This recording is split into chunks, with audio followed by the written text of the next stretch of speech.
అందరికీ నమస్కారం. మన చుట్టూ అల్లుకున్న ఈ డిజిటల్ ప్రపంచం ఉంది కదా, ఇందులో వ్యాపారాలు మనల్ని ఎలా చేరుకుంటున్నాయి, అంటే ఆన్లైన్లో మన దృష్టిని ఎలా ఆకర్షిస్తున్నాయి, ఈరోజు మనం దీని గురించే కొంచెం లోతుగా మాట్లాడుకుందాం. అసలు ఈ డిజిటల్ మార్కెటింగ్ అంటే ఏంటి, ఏమేం పద్ధతులు వాడుతున్నారు, ఇలాంటివి అన్నమాట. మన దగ్గరున్న సమాచారం ఆధారంగా కొన్ని ఆసక్తికరమైన విషయాలు చర్చిద్దాం. అవును, తప్పకుండా. ఈరోజు మన చర్చలో అసలు డిజిటల్ మార్కెటింగ్ అంటే ఏమిటి, ఆన్లైన్ పద్ధతులకి ఆఫ్లైన్ పద్ధతులకి తేడా ఏంటి, ఉమ్, ఒక వెబ్సైట్ లేదా బ్లాగ్ ఎందుకు ముఖ్యం, ఉమ్, ఆ తర్వాత సెర్చ్ ఇంజిన్ ఆప్టిమైజేషన్ అంటే ఎస్ఈఓ, ఉమ్. గూగుల్ యాడ్స్, ఫేస్బుక్ యాడ్స్, వీటి గురించి కూడా మాట్లాడుకుందాం. అలాగే వీటికి ఉపయోగపడే కొన్ని ముఖ్యమైన టూల్స్, వాటిని కూడా చూద్దాం. సరే, మొదలు పెడదాం. డిజిటల్ మార్కెటింగ్ అనగానే నాకైతే వెంటనే ఇంటర్నెట్, ఫేస్బుక్, గూగుల్ ఇవే గుర్తొస్తాయి. నిజంగా అంతేనా అది, లేకపోతే ఇంకేమైనా ఉందా? మంచి ప్రశ్న. చాలామంది అనుకునేదానికంటే దీని పరిధి పెద్దది. బేసిక్గా ఏ ఎలక్ట్రానిక్ పరికరం వాడి మార్కెటింగ్ చేసినా అది డిజిటల్ మార్కెటింగే. ఇందులో ఆశ్చర్యమేంటంటే ఇంటర్నెట్ లేకపోయినా చేయొచ్చు. ఏంటి, ఇంటర్నెట్ లేకుండా డిజిటల్ మార్కెటింగా? అదెలా? కాస్త వింతగా ఉందే. అవును, దీన్నే ఆఫ్లైన్ డిజిటల్ మార్కెటింగ్ అంటారు. అంటే ఎలక్ట్రానిక్ డివైస్ వాడుతున్నాం, కానీ ఇంటర్నెట్ వాడట్లా. ఉదాహరణకు రేడియో మార్కెటింగ్ తీసుకోండి. రేడియో సెట్ ఎలక్ట్రానిక్ పరికరమే కదా, దాని ద్వారా వచ్చే యాడ్స్, స్పాన్సర్షిప్స్ అన్నీ టెక్నికల్గా డిజిటల్ మార్కెటింగ్ కిందకే వస్తాయి. అలాగే టీవీ మార్కెటింగ్ కూడా. ఓహో, అంటే మనం ఎప్పట్నించో చూస్తున్న ఈ రేడియో, టీవీ యాడ్స్ కూడా ఒక రకంగా డిజిటల్ మార్కెటింగ్ భాగమే అన్నమాట. వాటిని మనం ట్రెడిషనల్ అనుకుంటాం కదా సాధారణంగా. అవును, ఎందుకంటే అవి డిజిటల్ టెక్నాలజీని వాడుతున్నాయి కాబట్టి. ఇంకా కొన్ని కొత్త ఆఫ్లైన్ పద్ధతులు కూడా ఉన్నాయి. మీరు చూసే ఉంటారు, పెద్ద పెద్ద షాపింగ్ మాల్స్ బయట, రోడ్ల పక్కన ఆ భారీ ఎల్ఈడి డిజిటల్ బోర్డులు. అవునవును. వాటిపై వచ్చే యాడ్స్.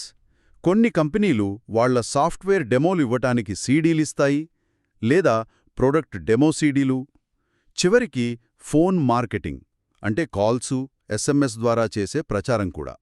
ఫోన్ ఎలక్ట్రానిక్ పరికరమే కదా, ఇక్కడ ఇంటర్నెట్ అవసరం లేదు. ఇవన్నీ ఆఫ్లైన్ డిజిటల్ మార్కెటింగ్ అన్నమాట. అబ్బో, అంటే మార్కోని రేడియో కనిపెట్టినప్పటినుంచే డిజిటల్ మార్కెటింగ్కి పునాది పడింది అనుకోవాలి. ఇది నిజంగా భలే ఉంది ఈ యాంగిల్. సరే, మరి మనం ఎక్కువగా వినే ఆన్లైన్ డిజిటల్ మార్కెటింగ్ సంగతేంటి? ఆ, ఇప్పుడు ఆన్లైన్ డిజిటల్ మార్కెటింగ్కొస్తే దీన్నే ఇంటర్నెట్ మార్కెటింగ్ అని కూడా అంటాం. ఇది పూర్తిగా ఇంటర్నెట్ మీద ఆధారపడి నడుస్తుంది. మనం సాధారణంగా డిజిటల్ మార్కెటింగ్ అనగానే ఊహించేవన్నీ దీని కిందకే వస్తాయి. ముఖ్యంగా సెర్చ్ ఇంజిన్ ఆప్టిమైజేషన్, అంటే గూగుల్ లాంటి సెర్చ్ ఇంజిన్లలో డబ్బులు కట్టకుండా మన సైట్ పైకి రావడం.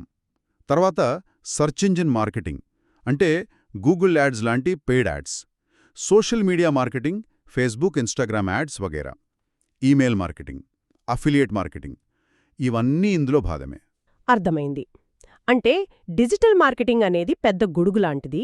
దాని కింద ఈ ఆఫ్లైన్, ఆన్లైన్ రెండూ ఉన్నాయన్నమాట. సరే, ఇప్పుడు ఆన్లైన్ విషయానికొస్తే ప్రతి బిజినెస్కి ఒక వెబ్సైట్ ఉండాలి లేదా బ్లాగ్ ఉండాలి అని గట్టిగా చెప్తుంటారు కదా, దాని ప్రాముఖ్యత ఏంటి అసలు? ఖచ్చితంగా. ఆన్లైన్ ప్రపంచంలో వెబ్సైట్ లేదా బ్లాగ్ అనేది మన డిజిటల్ అడ్రస్ లాంటిది. మన ఆన్లైన్ ఉనికికి కేంద్ర బిందువు. కస్టమర్లు మనల్ని తెలుసుకోవాలన్నా, మనల్ని కాంటాక్ట్ చేయాలన్నా ఇదే మెయిన్ ప్లాట్ఫామ్. దీన్ని సెటప్ చేయడానికి కొన్ని బేసిక్ స్టెప్స్ ఉంటాయి. ముందుగా మన బిజినెస్కి తగ్గట్టు ఒక డొమైన్ నేమ్, అంటే వెబ్సైట్ అడ్రస్, ఉదాహరణకు mybusiness.com కొనాలి. తర్వాత ఆ వెబ్సైట్ ఫైల్ స్టోర్ చేయడానికి వెబ్ హోస్టింగ్ స్పేస్ కావాలి. బ్లూహోస్ట్ లాంటి కంపెనీలు చాలా ఉన్నాయి. అవి డొమైన్ హోస్టింగ్ రెండూ ఇస్తాయి. డొమైను, హోస్టింగు కొన్నాక వెబ్సైట్ ఎలా క్రియేట్ చేస్తారు? దానికి కోడింగ్ లాంటివి రావాలా? అక్కడే మంచి విషయం ఏంటంటే ఇప్పుడు టెక్నాలజీ చాలా సులభం చేసింది. వర్డ్ ప్రెస్ లాంటి కంటెంట్ మేనేజ్మెంట్ సిస్టమ్ సాఫ్ట్వేర్లున్నాయి. వీటిని ఇన్స్టాల్ చేసుకుంటే పెద్దగా కోడింగ్ తెలియకపోయినా వెబ్సైట్ మేనేజ్ చేసుకోవచ్చు. వెబ్సైట్ లుక్ మార్చడానికి వేల కొద్దీ రెడీమేడ్ థీమ్లుంటాయి. అలాగే కాంటాక్ట్ ఫామ్ పెట్టాలన్నా, ఆన్లైన్ షాప్ యాడ్ చేయాలన్నా వాటికి ప్లగ్గిన్లు వాడతాం. ఉదాహరణకు ఎలిమెంటర్ లాంటి పేజ్ బిల్డర్ ప్లగ్గిన్లుంటాయి. వాటితో పేజీలు ఈజీగా డిజైన్ చేసుకోవచ్చు. ఆ తర్వాత home page, about us, services, contact, privacy policy లాంటి ముఖ్యమైన పేజీలు క్రియేట్ చేసుకోవాలి. ఓకే. చాలామంది వెబ్సైట్ అంటారు, కొందరు బ్లాగ్ అంటారు. ఈ రెండిటికీ తేడా ఉందా? లేక రెండు ఒకటేనా? మంచి పాయింట్. తేడా ఉంది. వెబ్సైట్ అంటే సాధారణంగా స్టాటిక్ సమాచారం ఉంటుంది. అంటే కంపెనీ గురించి, వాళ్ళ సేవల గురించి. పేజీలు పెద్దగా మారవన్నమాట. ఒక కంపెనీ కార్పొరేట్ వెబ్సైట్ అనుకోండి. బ్లాగ్ అలా కాదు. అది డైనమిక్. నిరంతరం కొత్త కంటెంట్ యాడ్ అవుతూ ఉంటుంది. కొత్త ఆర్టికల్స్, పోస్ట్లు, టిప్స్ ఇలా. ఒక వ్యక్తిగాని, సంస్థగాని తమ నాలెడ్జ్ షేర్ చేసుకోవడానికి బ్లాగ్ బాగా ఉపయోగపడుతుంది. మరి బ్లాగ్ ద్వారా డబ్బు సంపాదించడం గురించి కూడా వింటూ ఉంటాం కదా, అది ఎలా సాధ్యం? తప్పకుండా సాధ్యమే. బ్లాగుల ద్వారా మనీ ఎర్న్ చేయడానికి చాలా మార్గాలున్నాయి. మన సమాచారం ప్రకారం చూస్తే 3 ముఖ్యమైన పద్ధతులు కనిపిస్తున్నాయి. ఒకటి, గూగుల్ యాడ్సెన్స్ లాంటి వాటి ద్వారా బ్లాగులో యాడ్స్ చూపించడం. యాడ్స్. 2, మనమే సొంతంగా డిజిటల్ ప్రోడక్ట్స్ అంటే ఈ-బుక్స్, ఆన్లైన్ కోర్సులు లాంటివి తయారు చేసి అమ్మడం. 3, ఈ-కామర్స్ ప్రోడక్ట్స్ అంటే ఫిజికల్ వస్తువులు అమ్మడం లేదా అఫిలియేట్ మార్కెటింగ్ ద్వారా వేరే వాళ్ల ప్రొడక్ట్స్ ప్రమోట్ చేయడం. యాడ్సెన్స్ ద్వారా వచ్చే ఆదాయం మీద ఒక అంచనా ప్రకారం సగటున 1000 మంది మన పేజీ చూస్తే $1 నుంచి $5 వరకు రావచ్చు.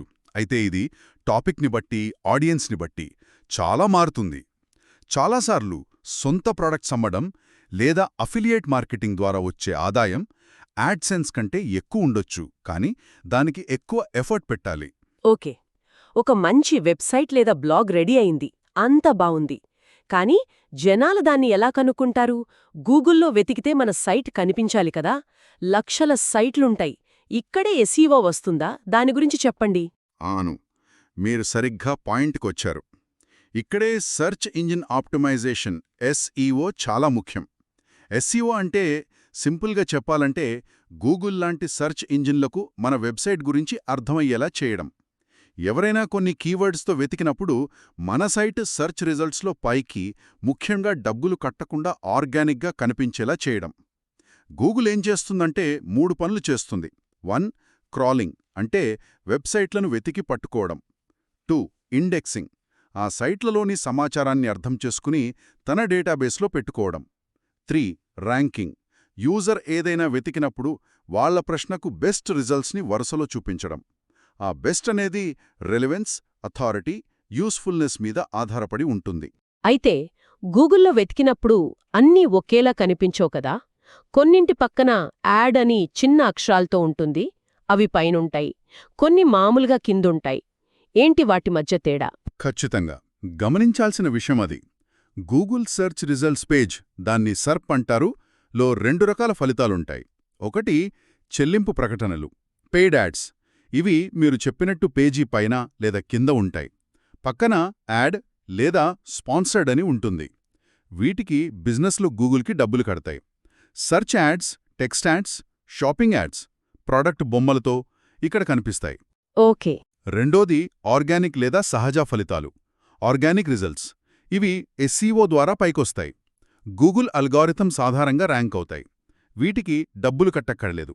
వీటిలో మామూలు వెబ్ పేజీ లింకులు, లోకల్ బిజినెస్ వివరాలు, ఉదాహరణ రెస్టారెంట్స్ నియర్ మీ అని వెతికితే వచ్చే మ్యాప్ రిజల్ట్స్, కొన్నిసార్లు డైరెక్ట్ సమాధానాలిచ్చే బాక్సులు, featured snippets, knowledge graph panels, ఒక సెలబ్రిటీ గురించి వెతికితే వచ్చే బాక్స్ లాంటిది, ఇమేజెస్, వీడియోలు, న్యూస్, ఇవన్నీ ఆర్గానిక్ కిందకే వస్తాయి. అంటే ఎస్ఈఓ చేస్తే లాంగ్ టర్మ్లో ఫ్రీగా జనాలు మన సైట్కి వస్తారు, బ్రాండ్ కూడా బిల్డ్ అవుతుంది. కానీ వెంటనే రిజల్ట్స్ కావాలంటే మాత్రం ఆ పెయిడ్ యాడ్స్ వైపు వెళ్లాలన్నమాట. దాన్నే మీరిందాక ఎస్ఈఎం అన్నారు కదా, దాని గురించి కొంచెం చెప్పండి. అవును, ఆ పెయిడ్ యాడ్స్ ద్వారా చేసే మార్కెటింగ్నే సర్చ్ ఇంజిన్ మార్కెటింగ్, ఎస్ఈఎం అంటాం. ఇందులో గూగుల్ యాడ్స్, పాత పేరు గూగుల్ యాడ్వర్డ్స్ అనేది చాలా పాపులర్ ప్లాట్ఫామ్. దీని ద్వారా ఏం చేయొచ్చంటే యూజర్లు గూగుల్లో కొన్ని కీవర్డ్స్ టైప్ చేసి వెతికినప్పుడు మన యాడ్ వాళ్లకు కనిపించేలా సెట్ చేసుకోవచ్చు. ఇది పాతకాలం టీవీ, రేడియో యాడ్స్ కన్నా ఎలా బెటర్? వాటికి డబ్బులు పెడతాం కదా. మంచి ప్రశ్న. ట్రెడిషనల్ యాడ్స్తో పోలిస్తే గూగుల్ యాడ్స్లో ముఖ్యంగా 2 పెద్ద అడ్వాంటేజెస్ ఉన్నాయి. ఒకటి, టార్గెటింగ్. అంటే మన యాడ్ ఎవరికి చూపించాలో చాలా ఖచ్చితంగా సెలెక్ట్ చేసుకోవచ్చు. లొకేషన్ బట్టి, వయసు బట్టి, వాళ్ళు వాడే డివైస్ బట్టి, టైం బట్టి ఇలా చాలా ఆప్షన్స్ ఉంటాయి. టీవీ యాడ్ లాగా అందరికీ కనిపించకుండా మన ప్రాడక్ట్ మీద ఆసక్తి ఉండేవాళ్లకే ఎక్కువగా చూపిస్తుంది. 2 మెజరబిలిటీ అంటే కొలవడం. మన యాడ్కి ఎంత ఖర్చయింది, ఎంతమంది చూశారు, ఎంతమంది క్లిక్ చేశారు, ఆ క్లిక్ వల్ల సేల్ జరిగిందా లేదా అని ప్రతీదీ ట్రాక్ చేయొచ్చు. ఎక్కువగా CPC మోడల్ వాడతారు.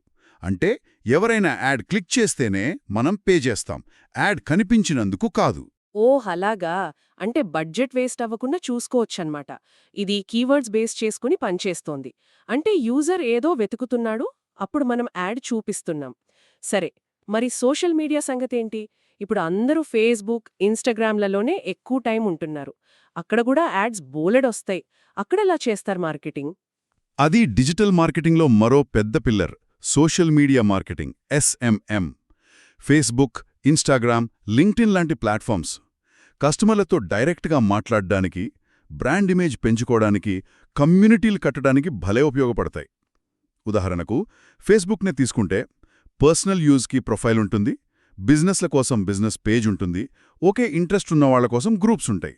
బిజినెస్లు మార్కెటింగ్ కోసం ముఖ్యంగా బిజినెస్ పేజీలను వాడుకుంటాయి. మరి ఫేస్బుక్ యాడ్స్ ఎలా స్పెషల్? గూగుల్ యాడ్స్ ఏమో మనం ఏం వెతుకుతున్నామో బట్టి వస్తాయి అన్నారు. ఫేస్బుక్ ఎలా తెలుస్తుంది మనకేం కావాలో, మన ఇంట్రెస్ట్స్ ఏంటో?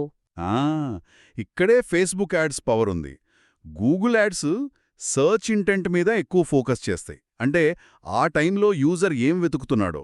ఫేస్బుక్ యాడ్స్ మాత్రం యూజర్ ప్రొఫైల్ మీద ఆధారపడతాయి, అంటే యూజర్ గురించిన మొత్తం సమాచారం మీద.